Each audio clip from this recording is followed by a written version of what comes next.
Bonjour Essar Midani, vous êtes en direct avec nous de Damas pour ce quatrième site-rep du 28 octobre 2016.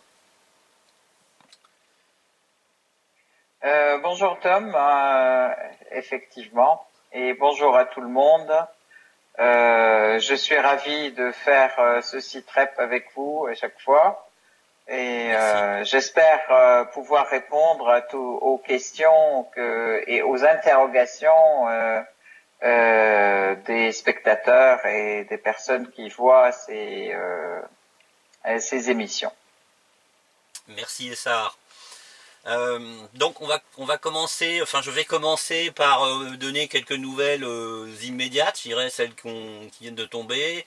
On a appris aujourd'hui que l'ambassade de Russie avait pour la énième fois été bombardée, probablement par les terroristes, ça fait aucun doute même.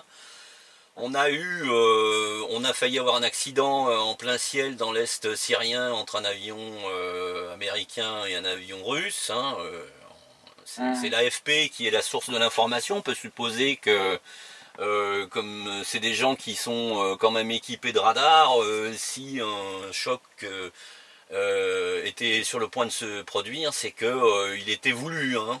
Donc il est hum, probable que l'avion américain était un avion espion et que l'avion russe a voulu l'intimider. Cette affaire dramatique des enfants d'une école d'Idleb qui sont morts sous un bombardement. Euh, et puis vous vouliez faire, je dirais, une parenthèse avec ce qui se passe en Europe, en particulier dans les pays baltes, en Pologne, en Roumanie et même dans le Donbass, pour faire un lien avec ce qui se passe avec la Syrie. Voilà, je vous laisse la parole. hum. Merci, Sarah. D'accord. Bon, bah alors bonjour à tout le monde. Moi, je voudrais d'abord préciser un certain nombre de choses. D'abord, les deux poids deux mesures. Je vois que c'est à chaque fois qu'il y a effectivement ce que je disais à chaque fois que l'armée syrienne avance, toutes les forces américaines et européennes ainsi que les médias s'affolent pour dire pour pleurer d'ailleurs Oui. les civils à Alep-Est, les civils à Idlib, etc. Alors que les habitants d'Alep depuis 4 ans, ils sont encerclés. Les terroristes ont coupé les circuits d'alimentation en eau, ils ont coupé l'électricité, ils ont bombardé 2 centrales électriques Mm. importantes, etc. Bizarrement, les Occidentaux ou les forces occidentales, comme les médias occidentaux, ne s'alertent pas du tout et ne s'intéressent pas du tout aux vies syriennes d'Alep Ouest et du reste de la Syrie. D'ailleurs, tous ceux qui sont dans les lieux qui sont sous le contrôle de l'État et qui ont opté effectivement pour le patriotisme et pour l'État et pour l'État syrien, tout cela, leur vie ne coûte rien. Par contre, on les voit s'alerter quand il s'agit des terroristes et leurs familles, ou alors des des civils qui sont maintenus en otage par les terroristes et qu'on veut sortir, et malheureusement là on ne veut pas les laisser sortir et tout le monde s'alerte pour dire il faut arrêter, etc. Donc ça c'est quelque chose quand même qui revient sans arrêt à chaque fois que l'armée syrienne avance. D'ailleurs, depuis la trêve entre guillemets du 27 février, Oui, qui était la première février 2016, qui était la oui, première trêve qui était demandée, et à chaque fois ces trêves sont sanglantes oui. parce que l'armée syrienne et l'armée russe effectivement respectent la trêve et toutes les hordes terroristes En ne profite. respectent pas.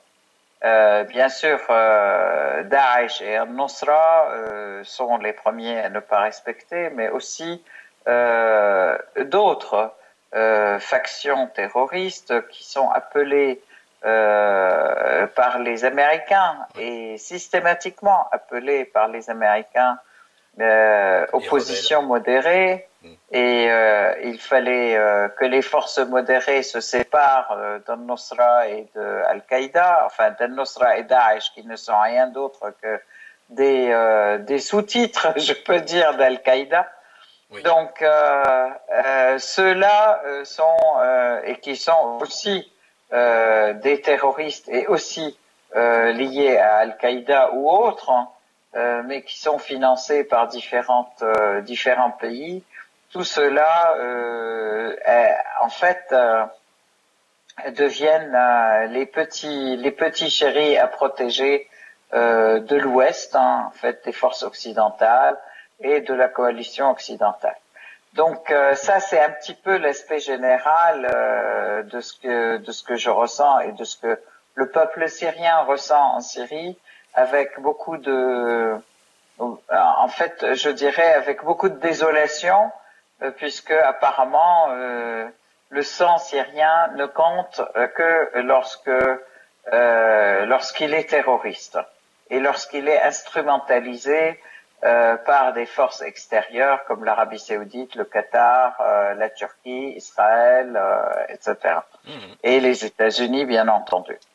Alors ça, c'est un premier point. Le deuxième point, dans la coalition, les pays dans la coalition états-unienne, il y a des pays qui clairement soutiennent Daesh, très clairement, comme la Turquie, qui en plus s'arroge le droit de porter atteinte à la souveraineté de la Syrie, de faire des incursions militaires. Donc la Turquie a fait des incursions à Jarablus, et je tiens à rappeler quand même qu'à Jarablus, les Turcs, lorsqu'ils sont entrés, il n'y a pas eu un coup de feu de tirer sur les Daesh. Ils sont entrés d'un côté, Daesh s'est tiré de l'autre côté, et ils se sont dirigés vers Al-Bab. Alors, donc, on peut pas dire qu'il n'y a pas de connivence, et on ne peut pas rejeter le fait qui est clairement clair à l'œil nu, je peux dire, de la connivence entre la Turquie et Daesh. De la même manière, d'ailleurs, pour l'Irak, on voit aussi que la Turquie joue un jeu qui est vraiment assez dans le même sens d'ailleurs. Ils vont s'attaquer à la souveraineté de l'Irak et ils se permettent, ils s'arrogent le droit de dire telle force participe, telle force ne participe pas, et c'est complètement invraisemblable et incroyable, une attitude colonialiste claire et nette, et qui est complètement manifestement invisible, aussi bien de l'ONU, de la part de l'ONU. J'aurais pensé quand même que l'ONU au moins pourrait faire une déclaration en rappelant la Turquie à l'ordre et en rappelant la Turquie à respecter la charte de l'ONU. Il n'en a été rien du tout. Et bien sûr, la Syrie et l'Irak ont fait des déclarations demandant au Conseil de sécurité de faire le nécessaire par rapport à de prendre les mesures nécessaires de rétorsion vis-à-vis de la Turquie, aussi bien que l'ONU. Eh ben rien du tout. Donc ça, c'est quelque chose d'assez incroyable. Dernier point, je peux dire quand même que cette guerre, enfin le spectacle général, en fait, des forces qui interviennent en Syrie. Donc, on voit que lorsque les terroristes sont en difficulté, ce sont les maîtres qui interviennent en personne, les maîtres qui agitent et qui instrumentalisent ces terroristes. Donc on a vu que les Américains ont commencé par s'attaquer à l'armée syrienne. Donc ils ont bombardé une base syrienne du côté de Deir ez-Zor sur la montagne de Tha'la. Et aussitôt d'ailleurs ils ont bombardé en tuant et blessant près de 200 soldats syriens, donc 82 morts sans blessés graves, et qui ont été, donc c'est un bombardement qui avait duré 52 minutes. Hein. Oui. Et ils ont osé déclarer, ils ont eu le culot de déclarer que ça a été par erreur. Voilà. Suite à ça, tout de suite, Daesh a attaqué cette Oui. base et a essayé de prendre possession de cette montagne. Fort heureusement, l'armée syrienne a pu récupérer ces montagnes qui d'ailleurs dominent sur la ville de Deir Zur. L'armée américaine a bombardé aussi des ponts sur l'Euphrate. Oui, oui. Tous les ponts de la ville de Deir Zur. Donc ça c'est aussi assez incroyable, prétendant que c'est aussi contre Daesh qu'ils luttent.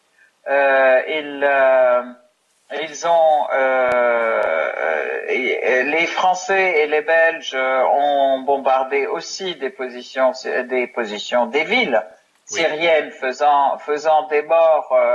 Il y a eu 200 morts sous les décombres, donc suite à un bombardement français, franco-belge, dans le nord de la Syrie. Donc aux frontières avec la Turquie. C'est tout ceci sous prétexte de l'été contre Daesh, et en fait on bombarde l'armée syrienne. Tout ceci en conjonction et en coordination en même temps. Les Israéliens qui avancent aussi, qui bombardent pour protéger une avancée de Jabhat al-Nusra du côté de Koneitra, donc dans la frontière sud de la Syrie, et donc les Américains, les Français, etc. Et puis la Turquie qui fait une avancée importante du côté de Jarablos, tout ça soi-disant pour lutter contre le terrorisme de Daesh, alors qu'ils sont en train de tuer des Syriens et de bombarder des villages et des villes syriennes, faisant de nombreux nombre important en fait de morts et de blessés parmi les civils. Oui. C'est aussi assez incroyable. Et en plus, donc en même temps, ils bombardent l'infrastructure, l'infrastructure de la Syrie. Donc à Deir Zur, ils ont bombardé toutes les structures du pétrole. Du côté de il y a eu des incursions du côté de Haql al-Sha'ir, encore une fois, mais qui ont été repoussées par l'armée syrienne. Haql al-Sha'ir, ce sont les champs de gaz du côté dans la banlieue de Homs et de Hama. Donc voilà, ça c'est un petit peu le panorama général d'agression de tous les côtés. À chaque fois que l'armée syrienne avance. Mais je peux dire que malgré tout, aujourd'hui, l'armée syrienne avance très positivement. Malgré et d'ailleurs, c'est ça qui fait qu'il y a une tempête de mensonges médiatiques et une tempête d'accusations de la Syrie, de la Russie, d'ailleurs même à laquelle se joint aussi l'ONU, à laquelle se joint de Mistura, et de Mistura qui est censé être l'arbitre, donc qui est censé être neutre et se tenir à une distance égale à la limite des uns et des autres. Hein. Ben lui, il prend fait et cause pratiquement pour les terroristes, à tel point que au début de ces essais, enfin de cette trêve qui a dégénéré, il a annoncé à Jabhat al-Nusra, il leur a dit qu'il les accompagnait pour la sortie, et qu'il fallait, en fait, il était le garant pour les sortir indemne, etc. Donc en fait, d'ailleurs, il se joint aussi, il joint sa voix à la voix de ceux qui accusent d'avoir incendié le convoi dit humanitaire et qu'ils ont bombardé eux-mêmes d'ailleurs. Et donc maintenant, on a toutes les preuves claires qu'il y avait un drone qui a brûlé ces convois. Enfin bon, donc tout ceci, ça montre, ça milite dans le sens du fait que l'agression, en fait, tous les médias occidentaux, ainsi que les pays occidentaux, ainsi que les pays de l'OTAN, qui refusent toujours de coordonner avec l'armée syrienne, qui lutte réellement contre le terrorisme, tous ces gens, tous ces occidentaux, donc l'OTAN et les États-Unis, comme bien entendu leurs instruments qui ne sont rien d'autre que l'Arabie saoudite, le Qatar et Israël, leurs instruments stratégiques, je peux dire, tous ceux-là, ils sont pour le terrorisme et les protègent. Et les terroristes ne sont que leur instrument pour la destruction de la région et pour la destruction des États-nations de la région. Donc, dont l'État syrien, qui effectivement est un État qui lutte qui soutient la résistance, qui lutte contre le terrorisme réellement, et qui a fait des alliances en fait avec des alliances aussi stratégiques avec l'Iran, le Hezbollah, la Russie et aujourd'hui pour la lutte contre le terrorisme. Je tiens à dire aussi que dans cette lutte contre le terrorisme, la Russie ne défend pas seulement la Syrie, mais elle se défend elle-même dans la mesure où nombreux terroristes sont des Tchétchènes et Azerbaïdjanais aussi, et aussi plus 3000 familles de Ouïghours, donc chinois, qui sont à Idlib, donc et la Chine aujourd'hui, bien qu'elle soutenait politiquement, dans la politique, elle soutient parfaitement la politique et la lutte antiterroriste de la Syrie, mais aujourd'hui, elle passe à un stade un peu plus avancé dans le soutien de l'armée syrienne et un armement aussi de l'armée syrienne dans sa lutte contre le terrorisme, parce que elle se protège elle-même aussi à plus long terme. Donc voilà. Exceptionnel, hein. C'est exceptionnel que l'Empire du Milieu, hein, donc la Chine, s'investissent comme ça dans une guerre qui n'est pas sur son territoire. Hein. Tout à fait. En fait, aujourd'hui, ils soutiennent l'armée syrienne, hein, ils soutiennent en armement. En fait, parce que effectivement, la Chine est menacée. Et je tiens à dire quand même que jusqu'à maintenant, le soutien chinois était assez discret. Maintenant, il passe à un stade plus avancé. Et, donc, en fait, tout ceci a replacé dans un cadre comment dire, d'augmentation des tensions ou d'attisement des tensions qui est fait par les pays de l'OTAN et surtout par les États-Unis vis-à-vis de la Russie et vis-à-vis de la Chine. En fait, et vis-à-vis aussi de tous les pays du BRICS, en fait. Hein. Il faudra quand même qu'on replace un petit peu ça dans le cadre mondial. On voit que depuis le début de l'agression contre la Syrie, donc en 2011, et dès 2012, ils ont commencé à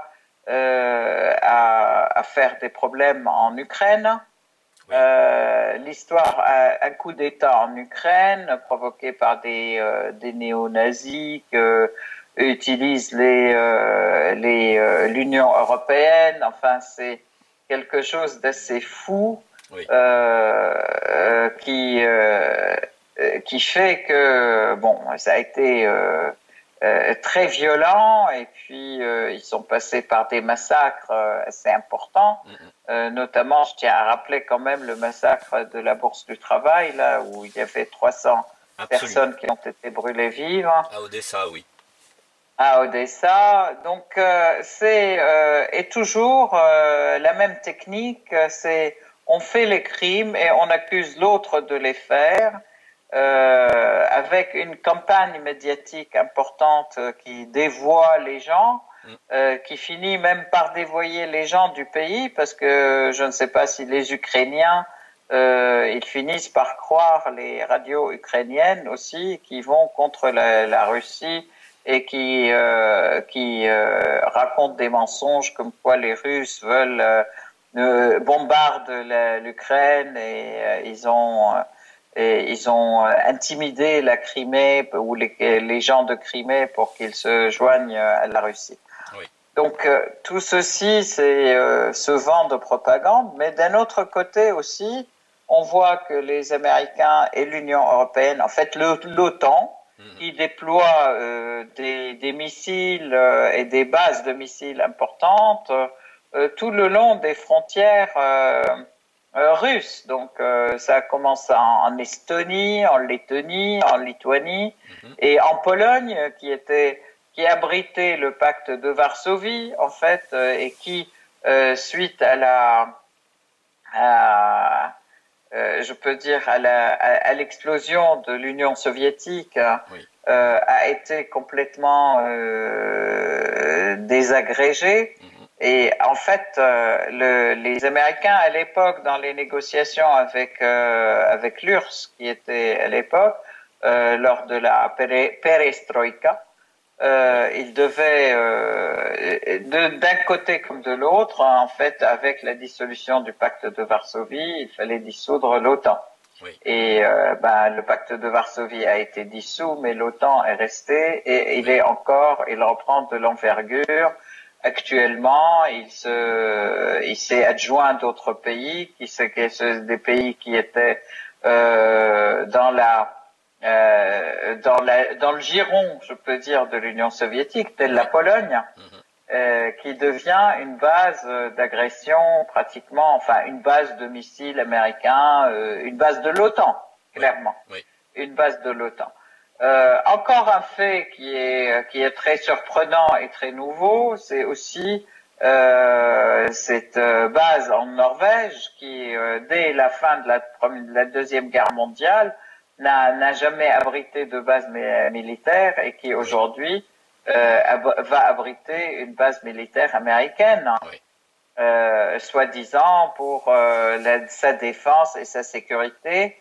Et donc tous agitent un vent de défense contre cette Russie qui est censée vouloir les agresser. En fait, ils créent encore un ennemi fantôme, parce que la Russie n'a nullement l'intention d'agresser les uns et les autres. Quand on voit sa pratique et quand on voit même son plaidoyer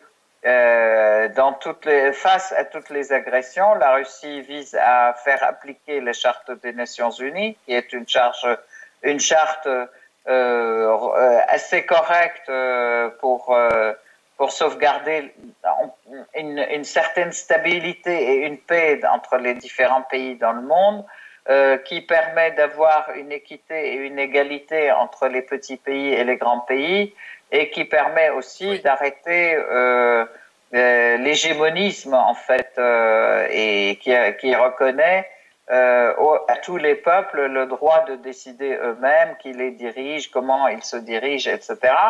Et en même temps, ils essayent d'avoir, et ils sont dans le cadre de rapports, je vois ça avec la Syrie, de respect mutuel de la souveraineté des uns et des autres, et aussi de respect de l'indépendance du pays, et ils construisent les rapports, même économiques, sur la base de rapports gagnant-gagnant des deux côtés. Donc c'est pas des rapports de pillage systématique tels que le font tous les pays occidentaux, vis-à-vis des autres pays qui sont riches, soit en hydrocarbures, soit en matières premières. Et je peux dire que l'Afrique et la Libye, aujourd'hui la Syrie, surtout l'Afrique, tous les pays africains en sont le plus grand exemple de ce pillage. C'est-à-dire, l'Afrique, c'est quand même le continent le plus riche du monde. En sous-sol et en matières premières et en ressources. Et dans ce pays et dans ce continent, on a fait en sorte qu'il y ait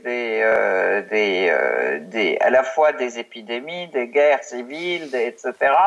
Et une destruction économique telle que tout le monde crève de faim et tout le monde crève de maladies, dans la plupart des pays du continent africain, ce qui est tout à fait désolant.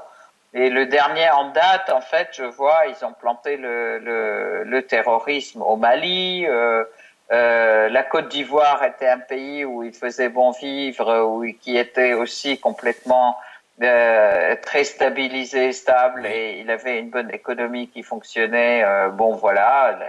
Les coups d'État, et puis l'État français va jusqu'à chercher le président ivoirien dans son lit et dans son...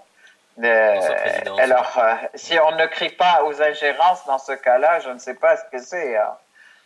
Donc voilà. Tout à fait. C'est dans ce cadre, dans ce cadre mondial, je veux dire, là j'ai élargi vraiment le cadre, hein, et dans ce contexte mondial qu'agitent les États-Unis, et les pays occidentaux, ça se passe, en fait, on s'attaque à la Syrie, on s'attaque à l'Irak, et on parle de Daesh. On parle de Daesh, on a planté Daesh, en fait. Et là, je voudrais quand même faire une petite parenthèse. Les différentes déclarations des présidents américains, dans certains contextes comme d'autres, Hillary Clinton avait bien reconnu dans certains propos que c'était bien eux qui avaient inventé Al-Qaïda, qui l'avaient organisé. Après, elle avait bien aussi reconnu que Daesh, c'était aussi leur fabrication. Dans les bagarres, entre guillemets, pour la présidence, il y a beaucoup de choses qui commencent à se savoir, sans que ce soit un secret, mais aujourd'hui, le fait de le déclaré haut sur tous les toits, ça fait qu'on ne peut plus le nier, je veux dire. Voilà. Et donc, ils disent parfaitement que ce sont eux qui ont créé, qui ont entraîné, etc., les différentes factions terroristes. Donc, c'est une arme de destruction massive, en fait, qu'ils ont fabriqué et qu'ils envoient dans tous les pays qu'ils veulent détruire, parce qu'on déstabilise d'abord. C'est vraiment un plan en deux temps. On déstabilise l'État-nation qui est bien stable, etc. On envoie des terroristes qui commencent à tuer, etc. Et puis on vient après en sauveteur, soi-disant, des terroristes, et finalement le pays perd complètement sa souveraineté et il perd il perd son indépendance, il perd sa souveraineté, etc. Il redevient une colonie ou une simili-colonie, donc un pays sous tutelle. Ça a été le cas du Mali, où il y avait effectivement un État fort, et c'est le cas de l'Irak. Regardez voir l'Irak. Alors, il y avait un État fort avec la présence de Saddam Hussein le pays a progressé, il était sorti du sous-développement complètement. Et puis voilà qu'on accuse d'armes de destruction massive, de possession d'armes de destruction massive. Et aujourd'hui, ils ont le culot, après avoir détruit l'Irak, après avoir tué des millions de personnes, des millions, plus d'1,5 million d'Irakiens sont morts, ont été tués. Les chercheurs ont tous été tués, les savants ont tous été tués, vraiment des destructions massives des hôpitaux, des bibliothèques. La première des choses qui a été détruite à Bagdad, ça a été la bibliothèque et le musée. et une tentative systématique d'effacer l'identité de ce pays, d'effacer son histoire, d'effacer sa civilisation. Oui. Et depuis ce jour-là jusqu'à aujourd'hui, tous les jours, il y a des centaines d'Irakiens qui meurent, d'actes terroristes, d'explosions, etc. Ouais. On a planté les terroristes à l'intérieur du pays, les terroristes de Daesh et autres. Et puis voilà, maintenant les Américains, ils viennent soi-disant pour sauver le pays des terroristes.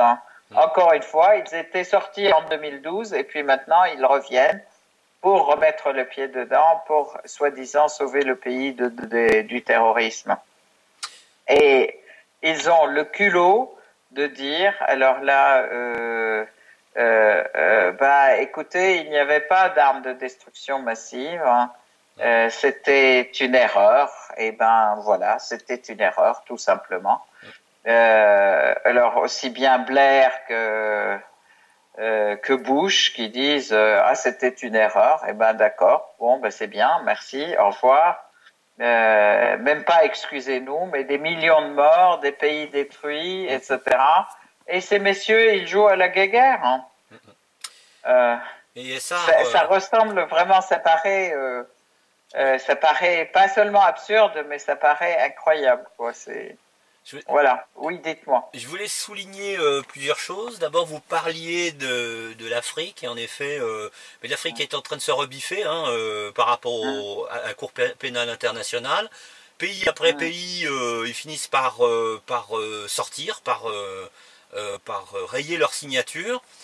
Ça, c'est une chose. Vous venez de parler de l'intervention américaine en Irak. Il y a une similitude, il y a plusieurs choses d'abord. C'est qu'il y a une similitude entre le traitement que les Américains ont fait subir aux Irakiens et le traitement que l'Occident fait subir à la Syrie, en particulier dans ce qu'on appelle les sanctions. Je me rappelle de cette séquence vidéo où une journaliste demande à Madeleine Albright, qui était secrétaire d'État américaine à l'époque, si ça valait le coup, si la mort de 500 000 enfants privés de médicaments en Irak était nécessaire pour obtenir le résultat catastrophique que tout le monde constate. Et il y a une similitude extraordinaire malheureusement avec ce qui se passe en Syrie, où les sanctions en toute logique devraient ne concerner que les gens qui gouvernent, alors qu'en réalité, elle touche la totalité de la population. Oui. En fait, d'abord, c'est pas une sanction. Ce ne sont pas des sanctions parce qu'elles n'ont jamais été votées. Oui. D'un côté, et puis il n'y a rien qui nécessite ces sanctions. Ça, d'un côté. En fait, moi, j'aimerais bien qu'il y ait des sanctions contre l'État d'Israël qui fait une violation de la charte, pas seulement des Nations Unies tous les jours, mais la charte des droits de l'homme. Hein, tous les jours, et les gens sont arrêtés, fusillés, il y a des emprisonnements administratifs tous les jours et des tueries tous les jours, mais ça en toute impunité, en plus des destructions de maisons et une colonisation qui va à tout va, malgré les interdictions et les décisions qui vont contre. Ça, je les attends, les sanctions contre Israël. On ne les a jamais vues et il faudrait d'ailleurs s'il y avait un minimum de conscience dans cette ONU ou dans ce Conseil de sécurité qui devrait appliquer ça. Ça, c'est un point. Deuxième point, effectivement, les sanctions qui ont été appliquées, le blocus qui a été appliqué contre l'Irak et aujourd'hui contre la Syrie, effectivement touche beaucoup la population, augmente sa souffrance. D'ailleurs,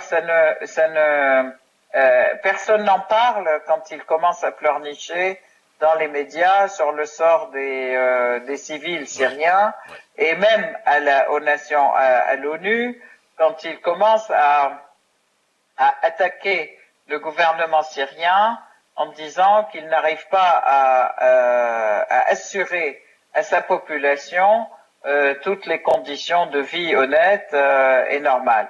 Alors que l'État syrien fait son possible et au niveau des médicaments, je tiens quand même à dire que la semaine dernière, il y a une campagne de vaccination qui a commencé et qui va, y compris donc du ministère de la Santé ici, et qui vont, y compris dans les lieux qui sont dominés par les terroristes. Et là-dessus, je rappelle aussi les incidents de l'année dernière, d'il y a 2 ans, des vaccins qui ont été des vaccins turcs qui sont venus, qui ont été distribués par les terroristes, où ils faisaient campagne auprès de la population en leur disant ne prenez pas les vaccins du gouvernement parce qu'ils vont vous tuer. Et c'est eux qui ont distribué des vaccins qui ont tué pas mal d'enfants. C'est ça, oui. Et ça a été aussi complètement passé sous silence dans les médias occidentaux, mais c'est une réalité et qui a commencé par se savoir, qui a fini par se savoir.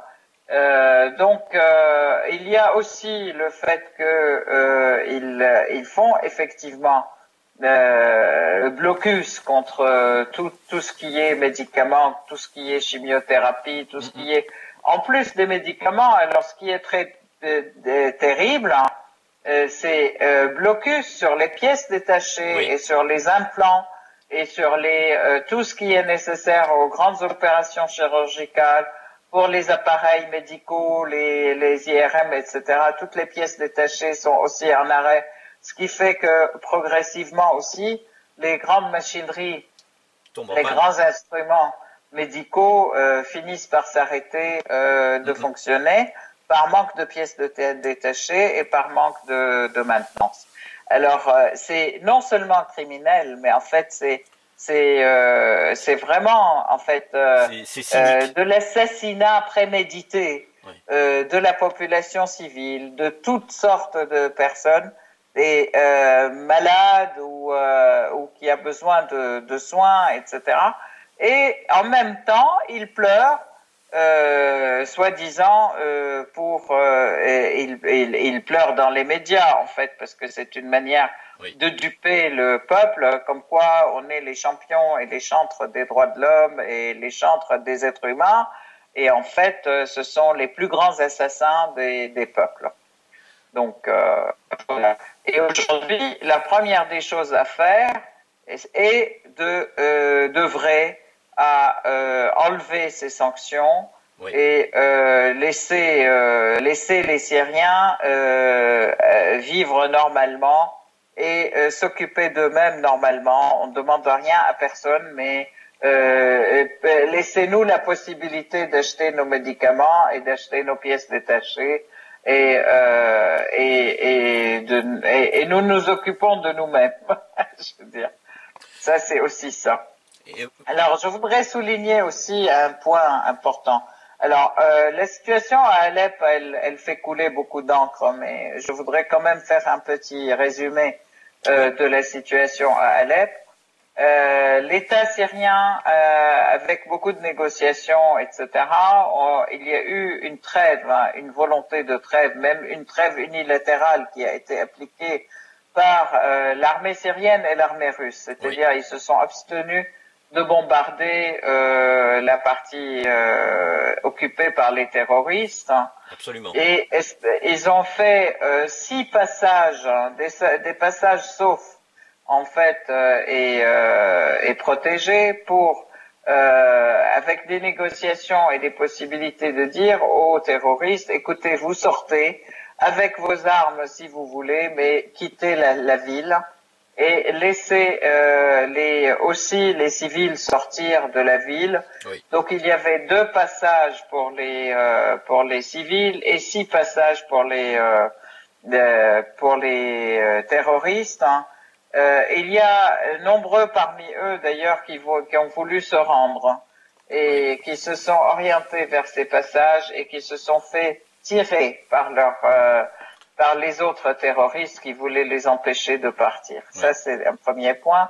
Deuxième point, même la population civile qui a essayé de sortir a été aussi on leur a tiré dessus, donc les terroristes leur ont tiré dessus. Pourquoi? Parce qu'ils les utilisent comme un bouclier humain. Oui. Donc et ça c'est vraiment une des comment dire, des pratiques les plus horribles. Oui. Parce que les gens sont là, ils sont pris en otage et ils les gardent parce qu'ils les protègent, soi-disant, du bombardement, puisque tant qu'ils sont là, on ne va pas tuer tous les civils qu'ils gardent. Donc voilà. Et donc ça a été en fait dans le sens ceux qui veulent se rendre peuvent se rendre et régulariser leur situation. Ils peuvent venir parmi les terroristes, hein. Et que les civils qui veulent sortir aussi et sauver leur peau, ils peuvent sortir du côté des partis qui sont contrôlés par l'État, et ceux qui ne veulent pas se rendre, et ben qu'à cela ne tienne, ils peuvent quand même quitter la ville et on les accompagne là où ils veulent aller. S'ils veulent aller à Idlib, ils veulent aller à Raqqa, etc., on les accompagne. Mais à condition de laisser les armes massives, en fait, les armes lourdes, les rendre, et puis ils peuvent sortir avec une arme personnelle, etc. Eh ben, rien, cet accord, ça fait 3 semaines pratiquement il y a eu quand même pas mal de morts sur ces passages, aussi bien parmi ceux qui veulent se rendre, donc les mecs armés qui voulaient se rendre, et puis parmi comment dire, les civils. Oui. Mais à force de négocier, aujourd'hui les choses se détendent un peu, je peux dire. Il y a eu pas mal de familles parmi les civils qui sont sortis, et quelques dizaines aussi de terroristes qui se sont rendus et qui ont régularisé leur situation.